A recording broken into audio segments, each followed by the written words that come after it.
thoroughly enjoying the first few minutes of getting to catch up with Douglas, as you guys can imagine.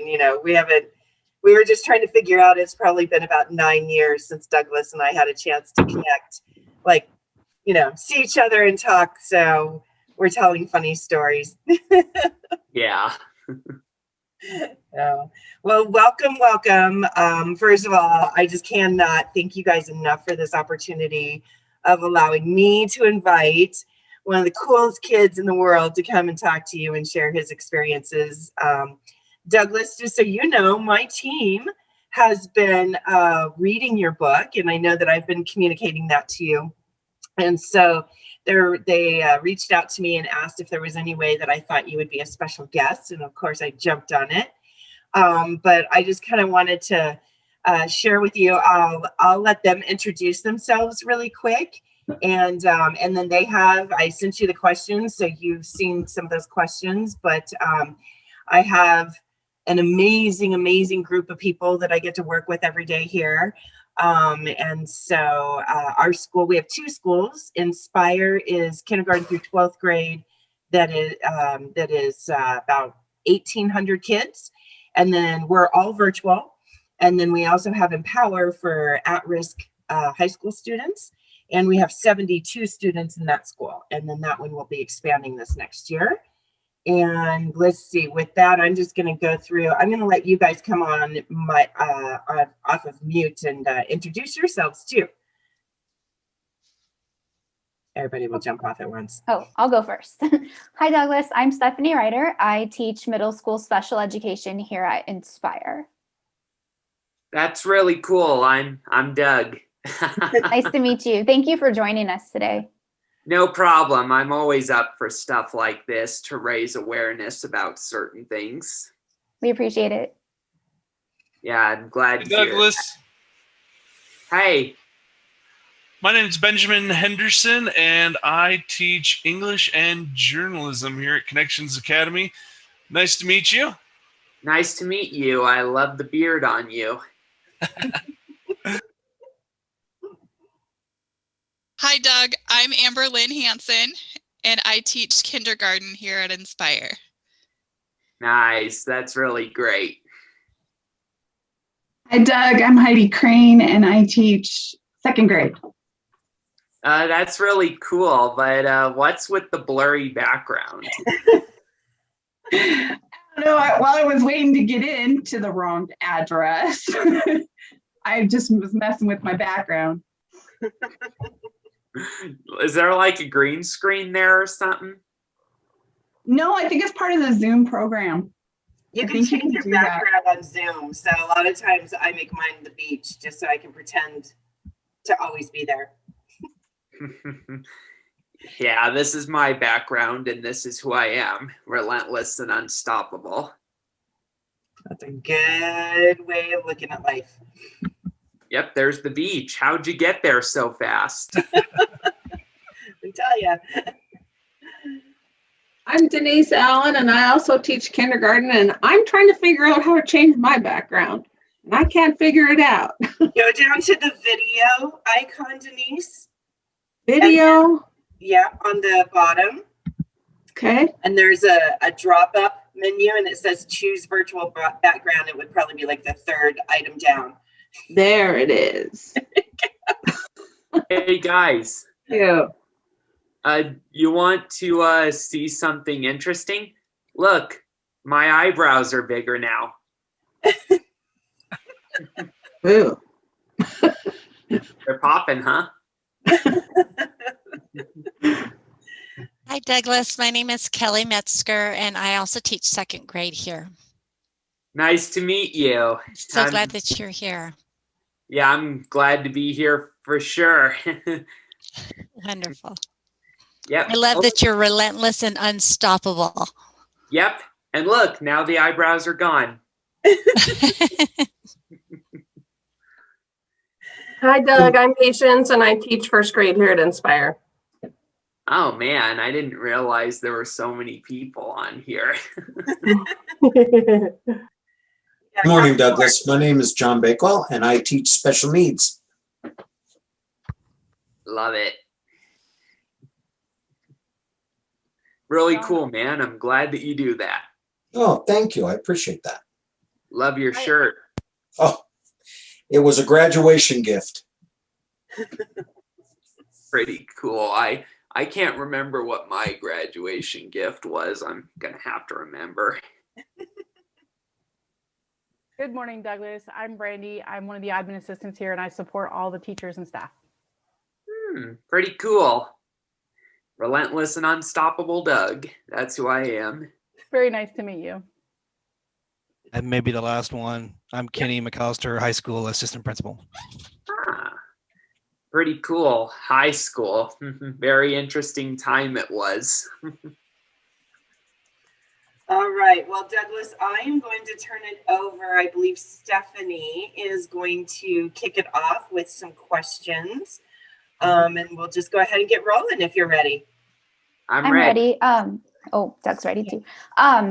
Karen, I don't know if you saw, Kay is trying to get in, and then Eric doesn't have the link, but I'm on my home computer and not on my school computer just because Zoom works better on my home computer. And so I don't have the link to send to Eric. Can you help him out? Give me just a second. I don't see anybody else waiting in the waiting room.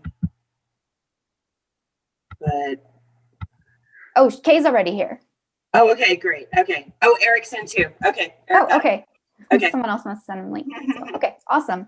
Well, thank you, Doug, for joining us today. We really enjoyed reading your book, and it gave us like a good insight into your mind.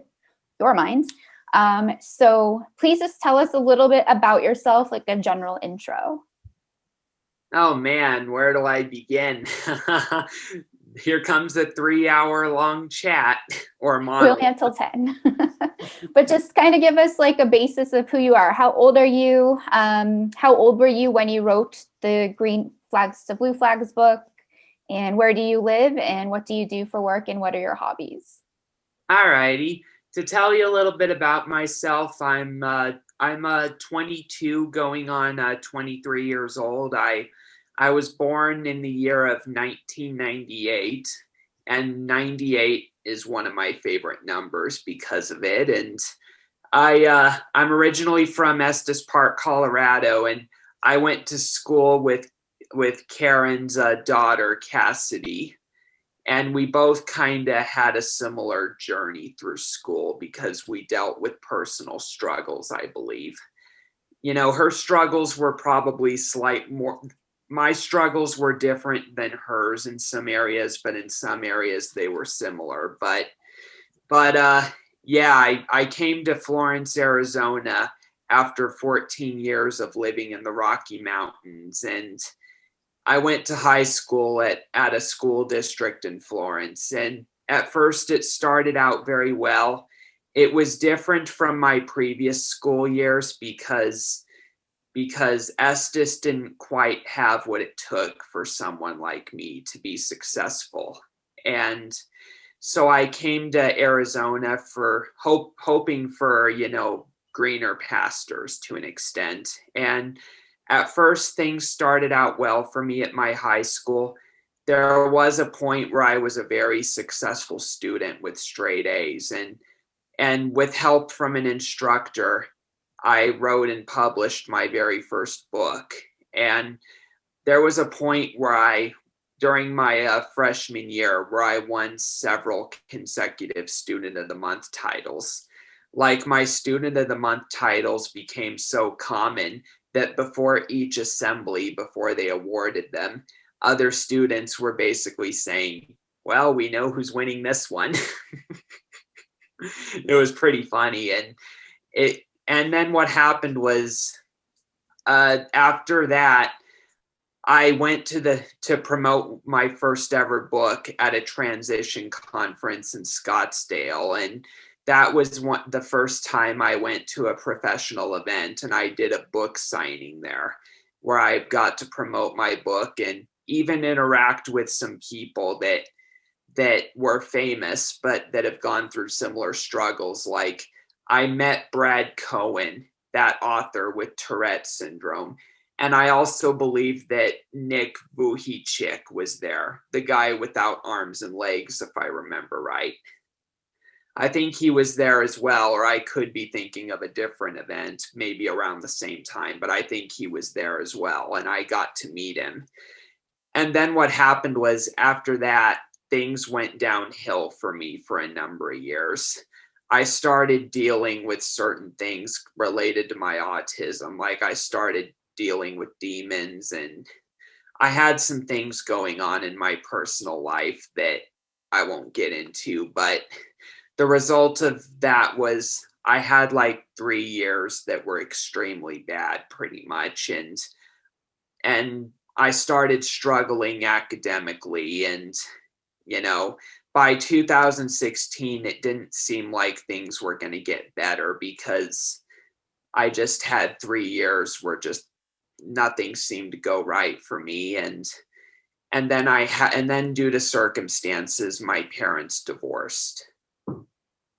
That was like 2016 was probably the roughest year of my life so far. No other way to put it. But then afterwards, I met a mentor, an actor that has become my mentor, that actually was connected to Karen's daughter for a period of time, which was Andy McPhee. And ever since connecting with Andy McPhee, I've rebuilt myself. And I recently discovered who I am.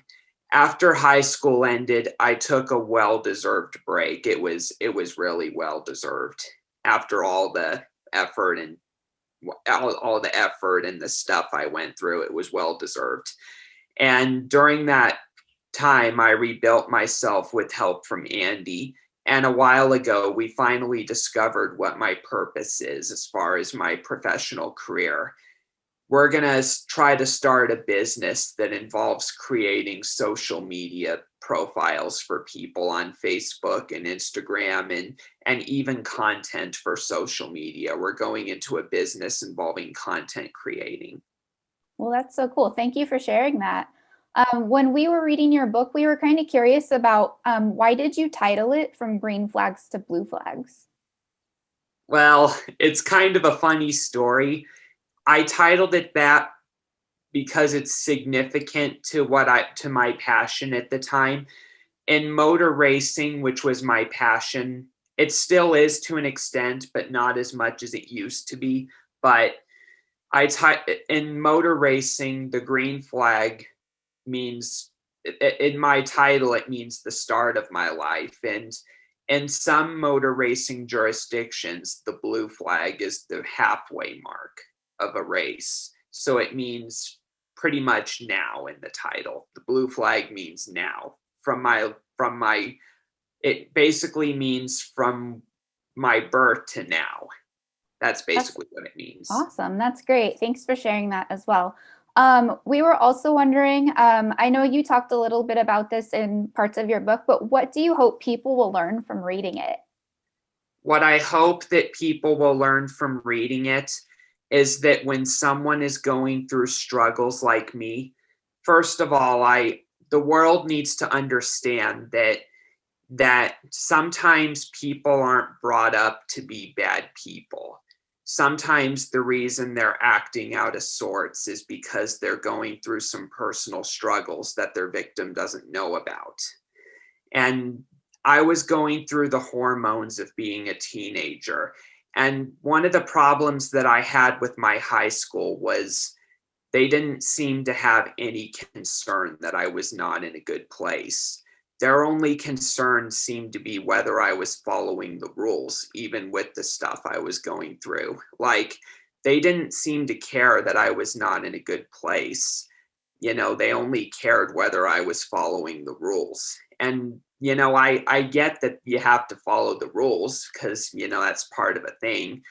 But, you know, at the same time, you got to consider that people at that age are going through hormonal changes, and are dealing with emotions that they don't know how to control. And my school wasn't really taking that into consideration when they were constantly punishing me over and over again. You know what I mean? Yeah, thanks for sharing that. I'm going to turn it over to Mrs. Kelly Metzger, and she's going to ask you some more questions.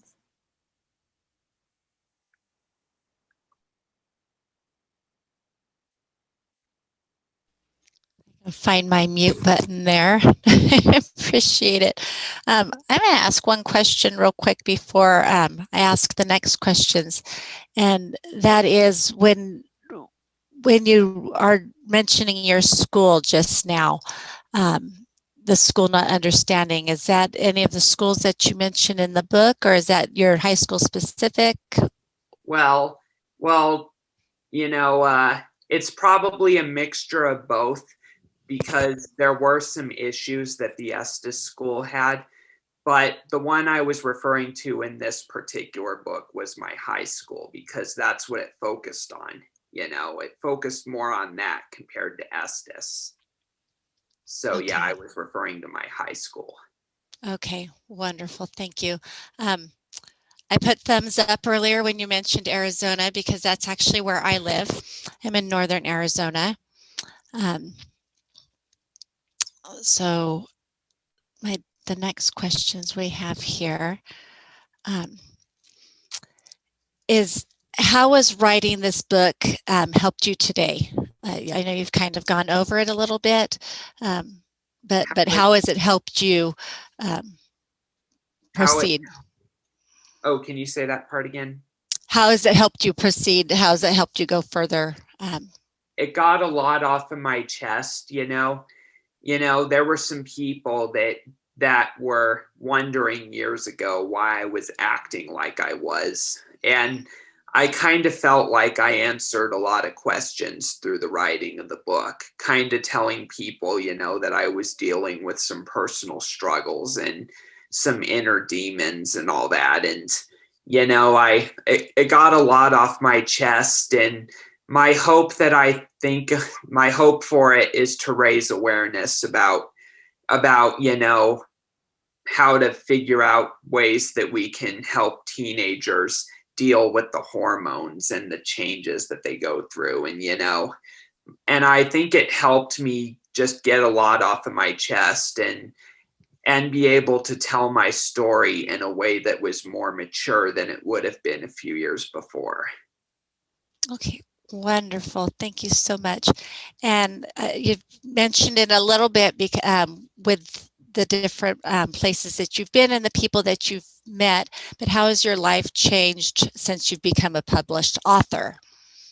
How it's changed is I've really started inspiring people. I don't think you guys have seen everything I've done on YouTube. You might or you might not have, but I use my YouTube channel to kind of promote my works of literature. And I'm known on YouTube for my interactions with film producers, directors, and race car drivers, and even people that you've never heard of that also have similar stories like me. And one of my most successful videos on the channel is my conversation with the producer and director of The Prince of Egypt. The DreamWorks movie? Okay. Yeah, it's about Moses. I think you guys would already know that, but knowing how popular it is. But yeah, about a couple months ago, I went to a Goodwill in Chandler, Arizona, which is in Phoenix. It's a suburb of Phoenix. And while at the Goodwill, I interacted with someone that was purchasing a DVD copy of Prince of Egypt. And I kind of told her a little bit about my conversations with the producer and director. And at first she thought that I was bluffing, but the next day her son, who was celebrating his birthday, he unwrapped a copy of my book, and she was a little bit puzzled to see that it was the same person she met at Goodwill. And so she looked me up on YouTube and realized that I was not BSing her. And she was telling me the other day by Gmail, my son watches both The Prince of Egypt and your channel to this day, and even reads your book. Wonderful. Thank you so much for that. What people, programs, groups have helped you or influenced you with writing this book? Andy McPhee, my longtime coach and mentor, helped me to an extent. he didn't participate in the writing of the book, but he gave me exercises that improved my writing so that when I wrote it, it would be good. And so, and you might recognize the name Andy McPhee from Sons of Anarchy, Saving Mr. Banks, and a couple other films he's been a part of. And, you know, he's played a big role in it. And before writing the book, I kind of read books with similar stories to kind of, you know, get an idea on how to write it, because the goal of the book was to tell a more analytical and theoretical version of my dark past, kind of, and in a way that was more mature than it would have been if I wrote it in high school. So I looked at other books to kind of get an idea on how to write it. Like, one of the books I rented from a library was Phil Vischer's book that have you ever heard of the Veggie Tales series? Oh, absolutely. Absolutely. He's the creator of Veggie Tales, and you're going to have to read his book to understand. But during the mid 2000s, he lost his company due to circumstances, and he wrote a book about it a few years later, kind of explaining how he did it and telling it in a mature way. You know, his book was one of the ones I read, and I also read some mental health advocate books as well to kind of get a sense on how to write mine. And that resulted in me being able to write my book in only like a few months. Wonderful. Thank you so much. What groups are you still involved with? Advocacy groups or other groups? Well, I was part of an advocacy group involving libel laws, and you probably read that in the book.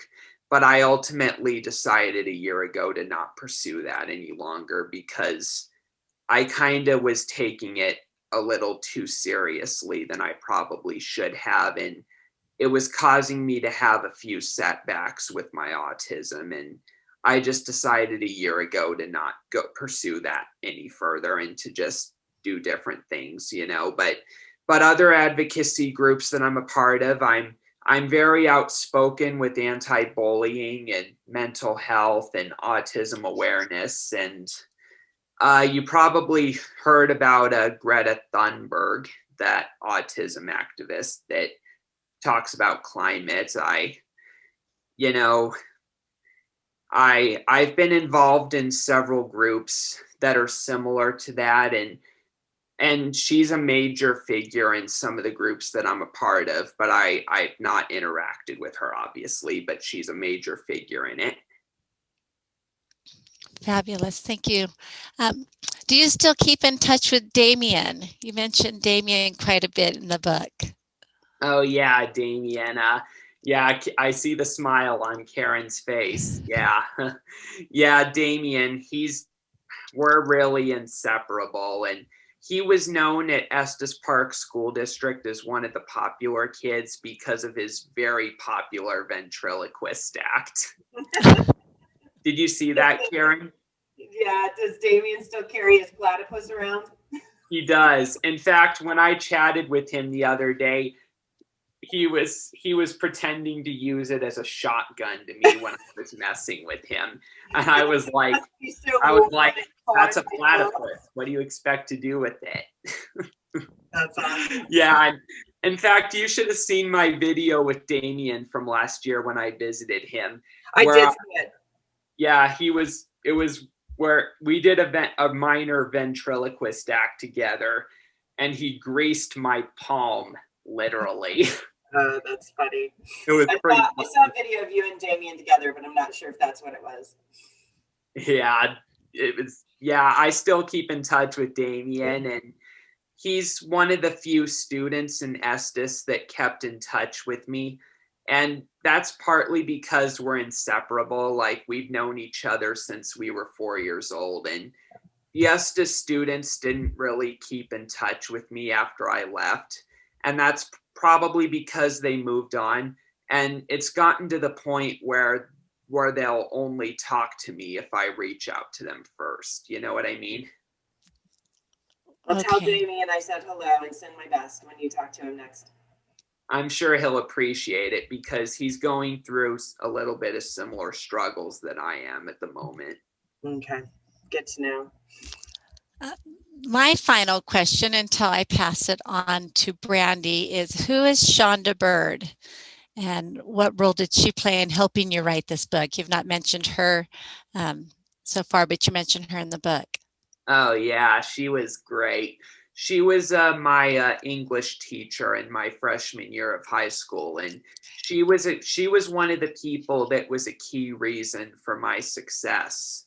She wasn't the exact cause, but she was a pivotal role in me being successful. And she was my English instructor and also the person in charge of me. Like, she was the person that kept an eye on me to make sure I was behaving well and all that. And she had connections to Amazon's publishing company, which was Create Space, but now it's Kindle Direct Publishing. And she heard that I liked writing, so she gave me the offer to have a learning experience, a unique one, by writing and publishing a book. And I accepted the offer, and that resulted in the publication of the book, my first book I mentioned. Fabulous. Thank you so very much. It was so nice speaking with you. I'm going to pass this on to Brandy now. She has a couple questions for you. I am excited. It's my turn. How did your experience growing up help you to become who you are today? Oh man, that's kind of a tough one. You're being hard on me. Yeah, no biggie. How it impacted me is really quite simple. Everything that I've gone through in life has led to the moment that I'm in now. Like, doors are really starting to open up for me. Like, I'm starting that business that I mentioned involving content for social media, and I'm also starting to get to the point where I'm interacting with people in Hollywood, and I'm also an admin at the moment for an organization called Spark, which is an international community project. I'm one of the administrators for it, and it's called Spark. And it's really quite simple. Everything that I've done in life has always left a dot that's going to connect things down the road. Every day, my philosophy is that when you wake up every day, what you do sets something in stone for the future. And it's proof in the pudding, because when you look back to a year ago, and even the years before, everything I've done has led up to this moment, from school, etc. And it's all about connecting as well. If you make the right connections, doors will open up for you. You know what I mean? I think there's a lot of people that could learn from that mindset. I like that. Who would you say is the biggest or has had the most influence in your life? To be honest, I would say Andy McPhee, because, well, my mom has also had a major influence, but as far as, she had a major influence in my first 18 years or so. I still live with her, and she still has an impact on me and all that.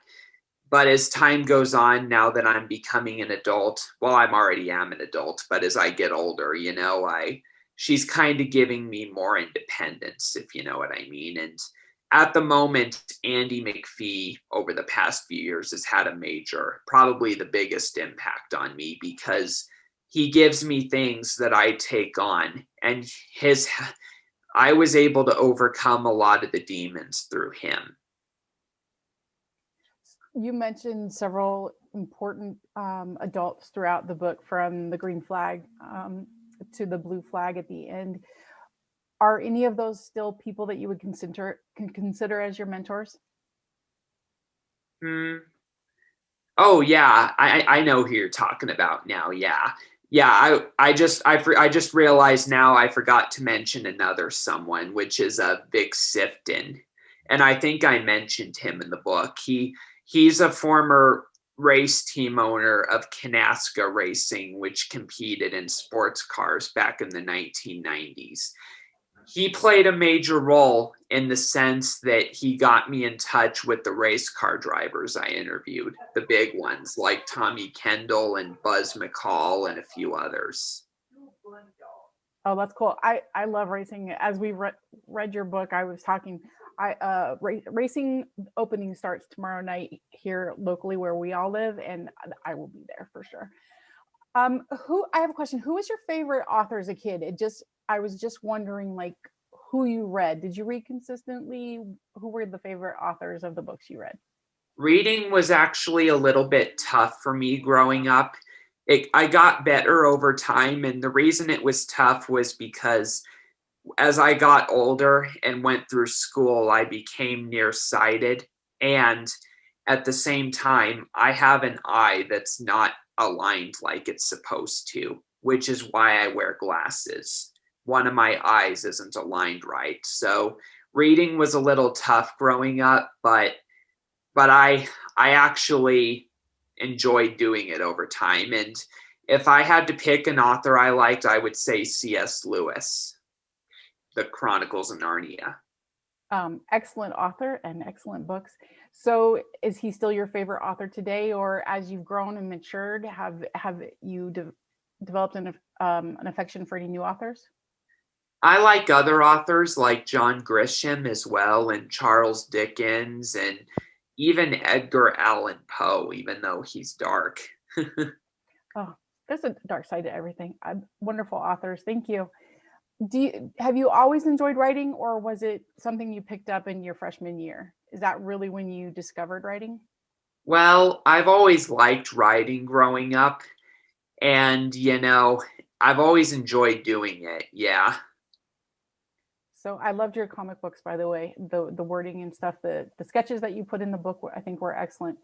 But that was my last question. I'm going to turn it over to Ben, and he has a few questions about your future. Hey, Douglas. Hey. Good to talk with you again here. So I've just got a few more questions to wrap everything up for you. As we were going through your first book, From Green Flags to Blue Flags, The Story of My Life, we also did some searching around, and it looks like you also have another book out there. Can you tell me about that? Yeah. I have a few other books as well. I've actually written 8 so far. That's awesome. But only 4 of them have been successful so far. And the other ones that are successful are a screenplay I wrote, a biblical screenplay based on Moses. And I also wrote a children's book about my travels to national parks. Oh, wow. That's a lot to accomplish in 22 to 23 years. Yeah, for I have sure. to ask, because when you were talking about liking the writing process, one of the things that came to my mind was when you were in 2nd grade, you were totally fixated on Mount Rushmore and the monuments and going to the different parks. And I remember what you wrote back then. You wrote a beautiful, paper as a 2nd grader about Mount Rushmore. Did you incorporate that into this book that you're talking about? Well, actually, I incorporated my skills, but I wouldn't remember what I said in 2nd grade as far as... No, I just mean your love of Mount Rushmore. Did you bring that into the book? Actually, I didn't, because I lost my photos of Mount Rushmore due to circumstances. But if I had them, I would have. But yeah, speaking of which, now that you brought that up, I should just mention, just as a side note, yesterday I went rummaging through my memorabilia from my time at Estes Park School District, and I found my goodbye letter to my 3rd grade instructor, Mr. Leha. Remember Mr. Leha? Mr. Leha, one of my faves. He was one of my favorite teachers, and I read my goodbye note to him where he asked me, what did you like best about my class and what did you find funny? And I said something that I laughed at. I read it and I saw that there was a huge blob of marker all over it.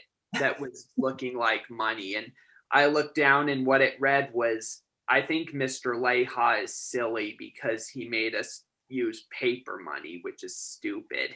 And I realized from reading the blob of marker why there was so much marker on it. I remembered why that was. I actually was originally going to say something more hurtful, but my paraprofessional was like, Doug, you can't say that. That's not nice. And so I covered it up with marker. And when I read that, I was like, I cannot believe I was that grumpy back then. Especially Mr. Lea's class. He's like one of the happiest, most positive people in the world. Yeah, and when I saw that letter, I sent him a photo of it, and he actually laughed at it. He was like, yeah, Doug, I know exactly what you mean. Like, so he understood that my opinions have changed, but it was just something to laugh at, you know? Yeah, I keep in contact with him and Mrs. Leha still. They're great, great, great people. Yeah, but it's like what you see on Facebook when you're younger and they remind you of your past posts and you're like, man, was I really that grumpy? You know? I really enjoyed Leha's class though. Like, I don't know why I wrote that. Yeah. Both Kelston and Keegan had Mr. Leha. Kelston had Mrs. as well, so great. That's good because they're really great people. But yeah, he got Colorado Teacher of the Year about 3 years ago. I don't know if you knew that. I didn't, but well deserved in my opinion. Definitely. All right, and so you mentioned a little bit about, you know, some of your philosophy and, you know, connecting those dots and those stones that you lay today are gonna lead you to someplace in the future. So, you know, what are some of your future plans with those stones and those dots you hope to connect? Okay, my future plans at the moment is I do want to eventually start my own business. It's something I've wanted to do for a while, and you know, I've tried a few business ventures in the past that didn't work, but this time I think they will work with help from Andy, of course, now that it's professional and all that. But yeah, I hope to get to a point where I'm not so dependent on my mom like I used to be.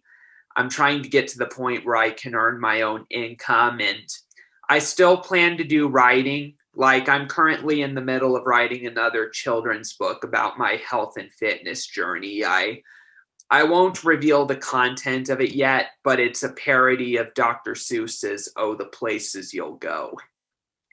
But it's told in my own words and my own illustrations. All right, you're like a young James A. Michener. That was an author who's had a library named after him in my at the first college I attended at UNC in Greeley. He always amazed me because he wrote so many books and throughout his lifetime. So who knows? Maybe you'll have a library named after you one day. I hope so. That'd be an honor.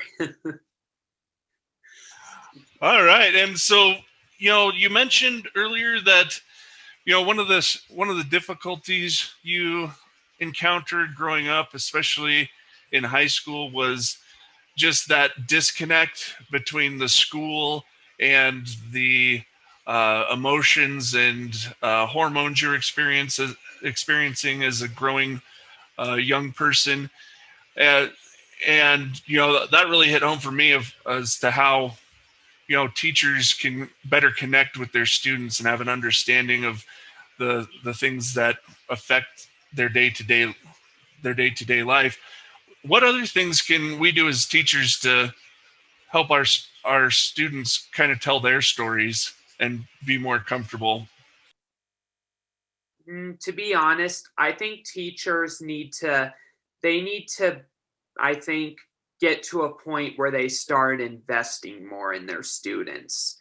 Like, they shouldn't go into a classroom just expecting to do a job and that's it. Just do the job and make the money. They need to believe in their students and give them a better chance of actually succeeding in the class. Like, one of the reasons that things went downhill for me, it was in my sophomore year. I came back from a autumn break, and you probably read this in the book, to find that a key paraprofessional of mine had resigned. I had such a good relationship with the paraprofessional that when she resigned, it took me off guard. And it was so abrupt that it just took me off guard. Like, I wasn't seeing it coming. And to make things worse, she left without even saying goodbye to me nor wishing me the best. Like, I never heard once from her. And I was disappointed that after all the success that we enjoyed together, that she couldn't at least say goodbye to me. And the school, when I brought that to the school's attention about a month later, they defended their decision to not tell me. But I got tons of messages in the years afterwards from people saying, you know, that wasn't right. They should have told you. She should have at least wished you the best. Like, so I've gotten tons of support from people about it. And that's definitely something that I don't think should happen to anyone else. Like, teachers need to just learn to invest in their students and believe in them, and not just go in there to do a job. You need to help them. That's a great reminder of the importance of relationships, for sure. Yeah, for sure. And my hope is that what I went through doesn't happen to anyone else. That's my hope. Well, thank you for sharing those experiences with us. That I really learned a lot, and enjoyed talking with you today. Is there anything else that you'd like to share with us at all? Has everyone asked their questions, by the way, or? Yes, we were wondering if you had any questions for us. Let me think. Just a quick question then. Does your school ever promote mental health awareness at all? So we have a mental health counselor here at our school, and she is really good about working with the other students. And we have quite a few support staff that will also help them, and the teachers help as well. So yes. That's good to hear, because I really think another thing that schools need to start doing is doing mental health classes. I think that'd be a step in the right direction. Start offering courses for mental health, because it's a serious discussion, and suicide rates are skyrocketing, and we can't keep letting suicides happen. We have to get to a point where we help people manage their mental health better. Yeah, I agree. We have a program here called Sources of Strength, and it's really been helping a lot of our students. That's good to hear. So you need to keep doing that. Of course. Thanks for sharing that. Yeah, because my school did not offer those, and I think they would have helped me if they did. Yeah, I think schools are now realizing that these are issues that they need to help students with, as opposed to just the learning in the classroom. And so I see it. I taught at a high school in Boise before coming to Inspire, and we also had that there. So I see it becoming more of a trend in all schools across the country. That's good to hear, and hopefully it'll get better over time, and hopefully we can help people get through pandemics like these in the future, because this may not be the last COVID outbreak we have, but at least things are getting better at the moment. Yes. Thank you so much, Douglas, for joining us today. Does anyone else have any questions for Douglas? No, but I'm going to stay on with you for just a couple minutes, because I want to hear how Harrison and your mom are doing. Yeah, and I was hoping you'd stay on so I can ask you if you could send this link to me for my channel or something. Absolutely. Yep. All right, I appreciate it. Douglas, I have a question. This is Kelly again. You mentioned your favorite number being 98. Does that have anything to do with Riley Herbst or Chase Briscoe? Or why is your favorite number 98? Well, actually, I wasn't clear enough, I don't think. my favorite numbers are 98 and 55. I just like those numbers best. I like 55 just because a couple race car drivers I like growing up had the number. And I will admit that Chase Briscoe played a role in 98 as well. But the main reason I like 98 is actually because of my connection to the Agajanian family, a family based in California. Kerry Agajanian, the race team owner and the son of motorsports promoter JC, he was my pen pal when I was in Estes. And the thing about him is I had him as a pen pal, and I didn't know until a few years later when I became a fan who he was, you know?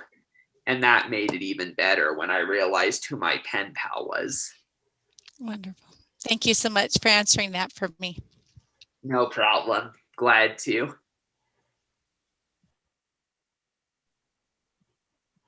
All right. Well, go ahead. Sorry. No, I was going to ask if anyone else had any questions. You answered them all. You were very thorough. Thank you for that. All righty. Then I think I'm good. All right. Thank you so much, Douglas. We really appreciate you joining us today. And thank you, Karen, for setting this up.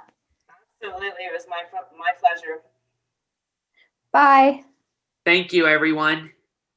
Bye, guys. All right.